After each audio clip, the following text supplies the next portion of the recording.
दो लाइन में भागवत भी होगी, देवी भागवत भी होगी और आपकी शिव पुराण भी होगी कि काम, क्रोध, लोभ, ईर्ष्या इनको त्याग दो। लेकिन कहना आसान है, छूट नहीं सकती चीजें। देवताओं से भी नहीं छूटी। देवराज इंद्र, रुक्मणी के भाई रुक्मण, भगवान श्री कृष्ण के चाचा कह लो, मित्र कह लो, भगत कह लो, है ना, अक्रूर जी, उनके मित्र उद्धव, इनसे भी नहीं छूटी। तो भगवान की संगत करते करते जिनसे नहीं छूटी, तो हमारे साधारण जीव से हम कैसे उम्मीद कर सकते हैं कि सारी चीजें छूट जाएं। लेकिन प्रयत्न तो कर सकते हैं ना। और प्रयत्न सार्थक कब होते हैं? छोटा बच्चा है, वो किसी जलती चीज के अगर हाथ लगा दे, आप रोटी बनाने लग रहे हो, उसके तवे का हाथ लगा दे, क्या होगा? हाथ जल जाएगा।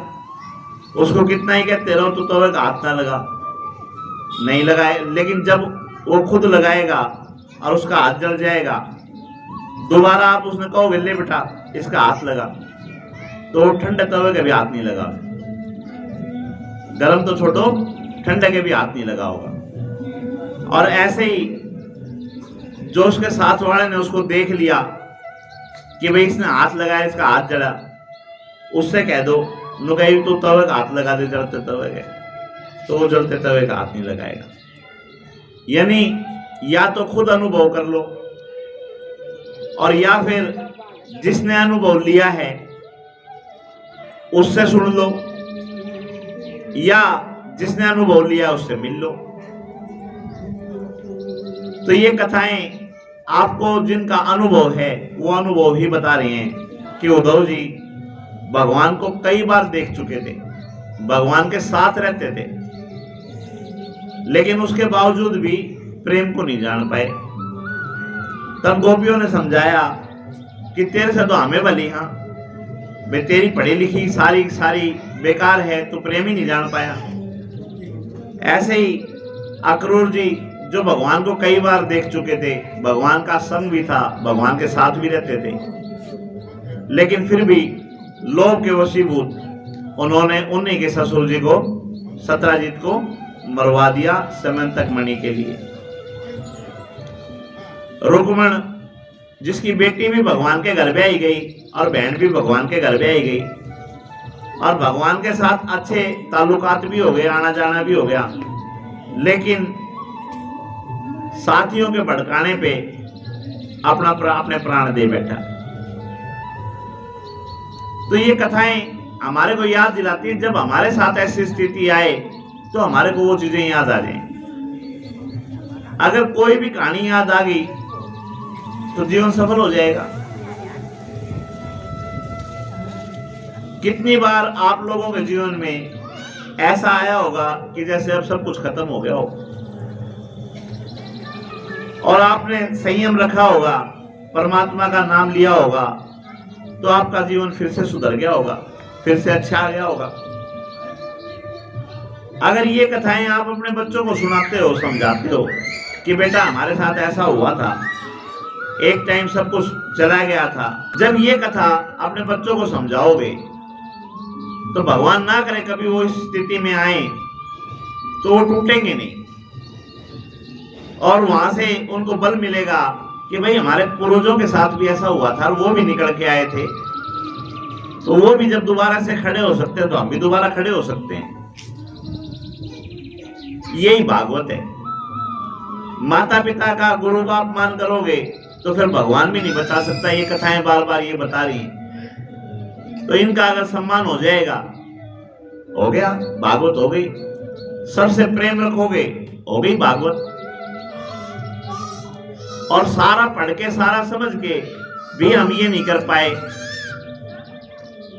घर में बीमार आदमी हैं और हम सारा दिन शिव जी को नहलाने में लगे रहें, माँ की भक्ति में लगे रहें, तो वो समय अगर हम अपने बीमार आदमी को, घर पे बीमार कोई है, उसको दे दें तो वो भी मां की भक्ति है। यही हमारे शास्त्र कहते हैं कि भी माता पिता और गुरु की आत्मा दुखा के अगर आप मंदिर में चले भी गए तो धर्म नहीं है, वो अधर्म है। और सेम इसी तरह से मीरा की कथा आती है, प्रहलाद की कथा आती है। वो ये भी कहते हैं कि अगर माता पिता, गुरु, पति जो भी भगवान के रास्ते पे जाने से रोकता है तो उसको आप छोड़ सकते हो। शास्त्र हमारे ये कहते हैं। प्रहलाद ने पिता को छोड़ दिया। क्यों? पिता ने कहा कि भाई भगवान भगवान कुछ को नहीं, मैं ही भगवान हूं। तो प्रहलाद ने अपने पिता को छोड़ दिया। मीरा ने अपने पति को छोड़ दिया। राजा बलि ने अपने गुरु को छोड़ दिया। कब छोड़ा था राजा बलि ने अपने गुरु को? जब परमात्मा वामन रूप में आए और राजा बलि से 3 पग भूमि मांगी, तब उनके गुरु शुक्राचार्य ने कह दिया कि भाई वो छलिया है, पहले भी एक बार सुंदरी बन के आया था और तेरे हाथ से अमृत कलश ले गया था। विश्व मोहिनी बन के आया और मोह के राजा बलि से अमृत का कलश ले गया था। और यही देवताओं के कल्याण के लिए आज फिर तेरे को छलने के लिए आ रहा है। तब राजा बलि ने कहा कि गुरुदेव एक बार तसल्ली कर लो, यो वो है और कोई है। शुक्राचार्य ने कह दिया कि 100% सत्य है, ये वही है, श्री हरि विष्णु ही है, और ये तेरे को छलेगा, तेरे को छलना नहीं है। अब वामन रूप में आके भगवान ने 3 पग भूमि मांगी। शुक्राचार्य ने उसको सचेत कर दिया था और कह दिया था कि भैया 3 पग में ही सब कुछ मांग लेगा, इसको छोड़ना मत। लेकिन भगवान को द्वार पे देख के राजा बलि ने कहा कि ये शरीर, ये धन दौलत, ये तो आनी जानी चीजें, शरीर बताओ किसका रहा है, धन कदे सदा किसका रहा है, लेकिन कीर्ति हमेशा के लिए रहती है। आज भी हम राजा बलि को याद करते हैं। क्यों याद करते हैं? क्योंकि उसने यश कमाया, उसने कीर्ति कमाई। तो उसने कहा कि तीनों लोकों के स्वामी मेरे पास कुछ मांगने के लिए आए हैं और मैं अगर इनको खाली हाथ लौटा दूं तो जो मेरे को अपकीर्ति मिलेगी उसका मैं क्या करूंगा। और उन्होंने अपने गुरु को छोड़ के 3 पग भूमि हरि विष्णु जी के अवतार वामन में जो आए थे उनको दे दी। तो शास्त्र यही कहते हैं, ये छोटी छोटी बातें हैं, ये अगर समझ में आ जाती हैं तो हमारा कल्याण हो जाता है।